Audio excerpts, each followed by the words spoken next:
What did y'all hear? Okay. Floyd Alva West. It's a name that probably only I know because he's my grandfather, but not the name he went by for almost all of his life. Born in the Tidewater region of Virginia, he was the last of 4 children and was kind of the runt of the litter. He would tell mostly stories about how he built his own dugout boat and would go into town, into Norfolk, by himself when he was 6 years old. So you could tell that he was really loved. But all the stories that he would tell me about his childhood was about this guy named Bill Robertson. Bill Robertson was not his father, but he was the only male role model that he knew in his life and taught him how to build dugout canoes, how to fix boats, how to fix cars, how to do pretty much anything in his life. He adored Bill Robertson, looked up to him, would just throughout the rest of his life would talk to Bill. So when I was growing up and I'd ask Guy, what I called him, "Who are you talking to?" He's like, I'm talking with Bill. And that was how he solved problems, how he thought through things. But he didn't really tell too many stories about his childhood. Usually, stories about his life began when he went into the Merchant Marines in World War II.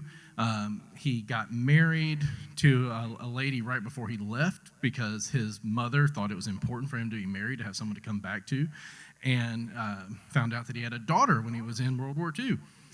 Comes back, finds a daughter. Comes back, also finds that his older brother was sleeping with his wife, and they were in love. And so, like any good man in the 40s would do, he went and got a shotgun, went over to his brother's house, and who did he find but Bill Robertson? It's important to note that Bill Robertson, in between this time, had married my great-grandmother. Mr. West had died, and so Mr. Robertson stepped in to, be the role model that he had always been and had been before. So Bill Robertson says, "Floyd, what are you doing?" Talks him out of killing his brother, says, "Look, we'll handle this. We'll handle this in the family." Bill Robertson's solution, he was a very crafty man, we found out, was that my grandfather was going to divorce Inez, and Bill Robertson, a recent widower, was going to marry Inez and raise Mary Jane as his own daughter, as he had raised my grandfather as his own son. Crafty solutions. The rest of his life seemed to begin when he met the lady who would become my grandmother, Patricia Guild, at the airport in Norfolk, where she was a stewardess and he was an airplane mechanic, and he would always talk about how he took special care for airplanes, and that he would talk to Bill, "How do I fix the airplane? How do I make sure this airplane is the safest airplane in the sky?" And constantly coming back to this, talking to Bill, how do you solve solutions? Well, as we were growing up, I would sometimes ask questions. He'd never talk much. But on the occasion of my great aunt's 80th birthday, we decided to go up and go to her birthday party. My grandfather had not seen his sister in over 45 years.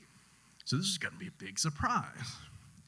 And we go there, and he sees his sister for the first time. They all call him Floyd, which was weird to me. And they would ask him all these questions. And he was there for about 2 hours, and he was ready to get the hell out.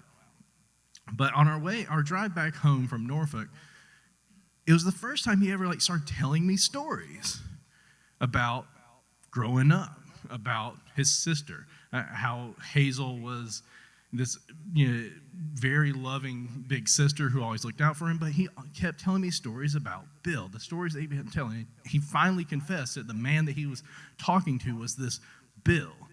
And all of the drama about killing the brother, and then the guy who raised you as his son marries your ex-wife and raises your daughter as his daughter. It's very soap operatic. But it was weird that he really started honing in on the fact that you've got to have that role model. You got to have that beacon. Who is the person that you're trying to impress?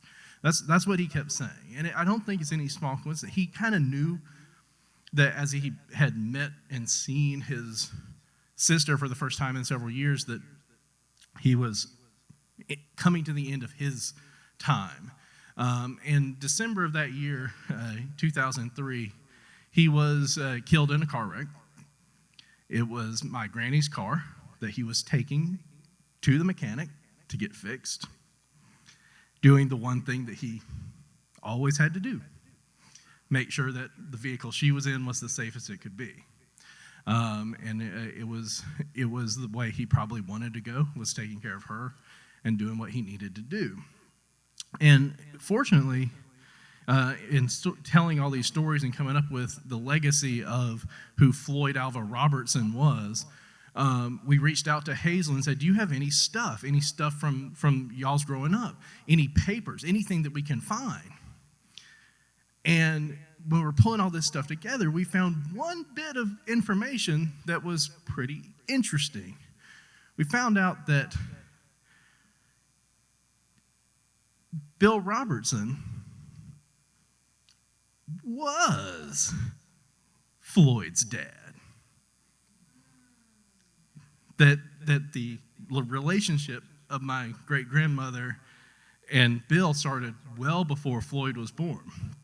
And that it was no coincidence that when Mr. West died, that Bill Robertson was right there.